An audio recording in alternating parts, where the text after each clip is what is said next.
Okay, so I see this tweet today that, of course, RFK Jr. is going to swim in E. coli infested waters because he doesn't believe in germs. He doesn't believe in E. coli. What? So, what does he believe in, and how do we know this? I was like, is this just a Twitter rumor? No, it's not a Twitter rumor. He published it in his own book that he doesn't really believe in germ theory.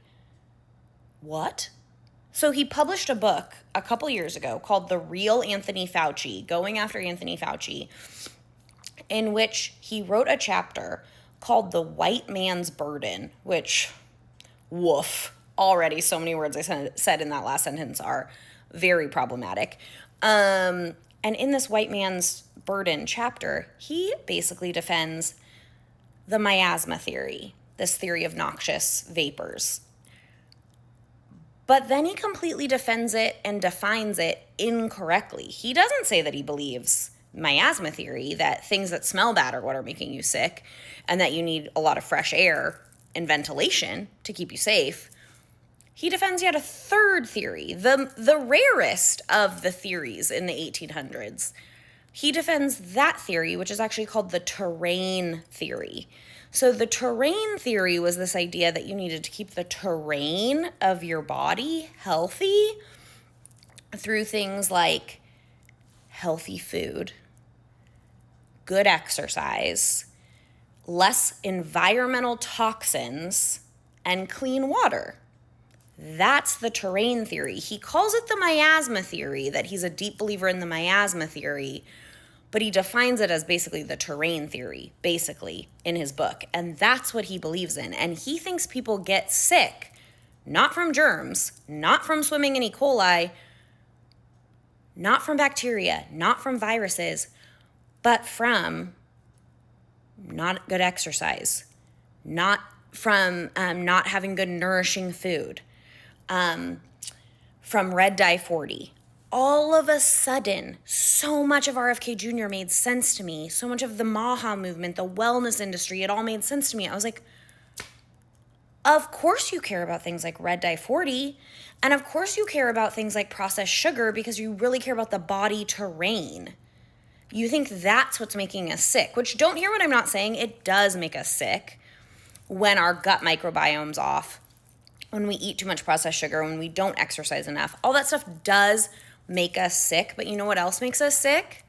Germs, cancer, viruses, all those things make us sick. All of that stuff makes us sick. Swimming in raw sewage makes us sick. So when there's a measles outbreak coming in the country, and his first response is not to promote the vaccine, but to promote, how were the unvaccinated women or children that died undernourished, it's actually because he believes in a different scientific theory. Not that the measles virus killed them or that the vaccine could have helped them, but that their nourishment could have been better, and that could have helped them first. Okay, so suddenly I feel like I understand RFK so much better in one way, but in the other way I understand him so much less, because the terrain theory deeply believes in environmental toxins and clean water making you sick, that you need to not be exposed to environmental toxins, things like lead and mercury and raw sewage that he was swimming in, and has a huge placement on clean air, clean soil, clean water. That's a huge part of the MAHA movement.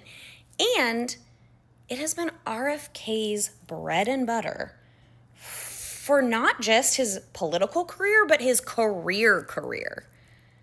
RFK Jr. used to be an environmental lawyer. He actually used to be an environmental champion. For what part of the environment, you ask? Clean water and clean rivers specifically. He used to work for the Riverkeeper Alliance, cleaning up rivers that were environmentally contaminated. And he helped found a very important nonprofit called Waterkeepers that helps clean rivers and creeks of things like raw sewage. They do super important work. They've cleaned up countless rivers and streams, just like Rock Creek, and they are very negative of the current work that's being done to roll back those environmental pollutant policies and roll back funding for things like the Environmental Protection Agency. So, in one way, if you don't believe in germs, swim in a river full of germs all you want. Like, swim right in those viruses. Get that Vibrio all up in you because you don't believe it's real. But in another way, if you believe what's going to keep you healthy is to be in the cleanest water and drink the cleanest water possible, and your entire career has been built around clean water, then this is like the craziest thing you could do. I don't know why I tried to understand RFK Jr. It led me down a deep rabbit hole. Anyway, I didn't know anyone didn't believe in the germ theory. It's kind of been a scientific consensus for 150 years. So anyway, this was an enlightening and dark evening for me.